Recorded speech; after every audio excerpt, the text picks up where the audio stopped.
Europe Soir. De uma forma fraquejar? Não. For all Americans. I jeśli da dalle istituzioni. Laurent Bazin sur Europe 1.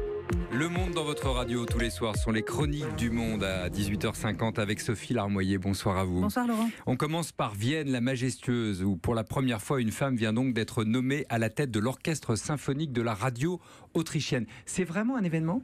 Ben oui, sinon je vous en parlerai pas. Mais finalement, la principale intéressée, Marine Alsop, a réagi un peu comme vous, très honorée d'être la première, mais également choquée qu'en 2017, au XXIe siècle, il puisse encore y avoir des premières pour les femmes. Et en même temps, elle a l'habitude, cette petite femme d'1m52 et 61 ans d'origine new-yorkaise, elle était la première déjà nommée en 2007 à la tête d'un grand orchestre américain, l'orchestre symphonique de Baltimore, où elle exerce toujours d'ailleurs. Pourtant, quand elle y est arrivée, la moitié des musiciens a protesté qu'ils n'avaient pas été consultés, l'autre moitié disait ne pas vouloir d'une femme à la baguette. Elle a discuté avec eux, leur a demandé d'avoir sa chance, c'était il y a 10 ans. Aujourd'hui, ils ne veulent pas la voir partir. Marine Alsop, elle a aussi été la première femme à diriger depuis 2012 l'orchestre symphonique de l'État de Sao Paulo, etc., etc. Les exemples sont très nombreux. À chaque fois, elle ouvre des portes dans un milieu resté très masculin. Elle a même créé un réseau permettant aux jeunes chefs de FES de se produire dans plusieurs orchestres. Il paraît que c'est pas réputé pour son progressisme, la scène musicale viennoise, m'avez-vous dit ? Non, le dernier bastion exclusivement masculin, c'était le fameux orchestre philharmonique de Vienne, qui a accepté de recruter des musiciennes il y a 20 ans seulement, et encore au compte-gouttes et en spécifiant bien qu'elles ne devaient pas s'arrêter trop longtemps pour cause de grossesse et que leurs enfants ne devaient pas être un frein à leur activité professionnelle. Avant ça, avant les années 2000, il y avait bien pourtant une harpiste dans la formation depuis plus de 25 ans, mais son nom ne figurait pas sur les programmes.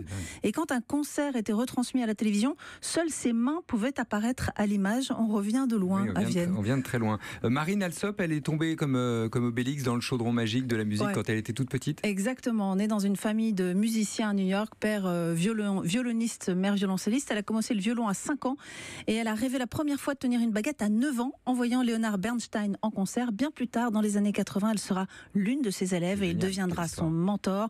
Ça vous dirait quelques notes de la 2e symphonie du maître avec Marine Alsop à la direction ? Allez.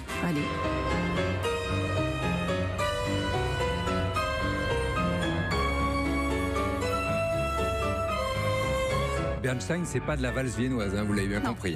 On est dans un autre registre, bien évidemment. On va quitter ces airs et la baguette viennoise pour filer en Birmanie, où les autorités nous rejouent Pentagon Papers. Mais alors là, à la sauce locale. Bonsoir, Carole Izou. Bonsoir. Vous nous rejoignez depuis Bangkok. Le moins qu'on puisse dire, c'est que vos voisins birmans, puisque vous êtes en Thaïlande, ne plaisantent pas avec le secret défense. 2 journalistes locaux sont en prison depuis plus d'un mois. Qui sont-ils d'abord ?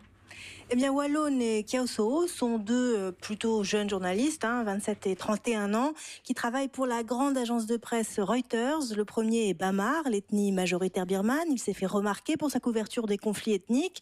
Il écrit aussi des livres pour enfants.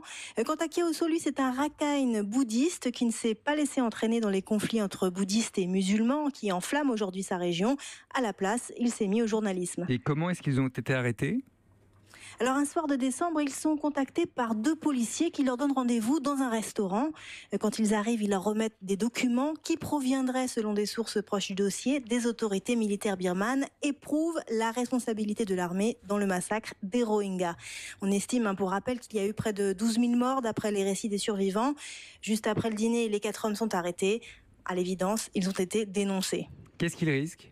Eh bien, 14 ans de prison tout de même pour violation de secret d'État. On leur reproche d'avoir acquis illégalement des informations dans l'intention de les partager avec des médias étrangers. Mais dans un cas comme celui-ci, où la zone de conflit est totalement bouclée, les informations finalement ne peuvent être acquises qu'illégalement.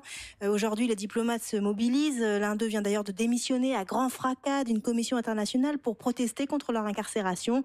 Malgré l'ouverture démocratique, des dizaines de journalistes, activistes, blogueurs sont toujours en prison en Myanmar aujourd'hui, principalement pour la couverture d'événements en lien avec les minorités rebelles. Merci Carole Izou à Bangkok donc pour Europe 1 et merci beaucoup Sophie Larmoyer. À demain.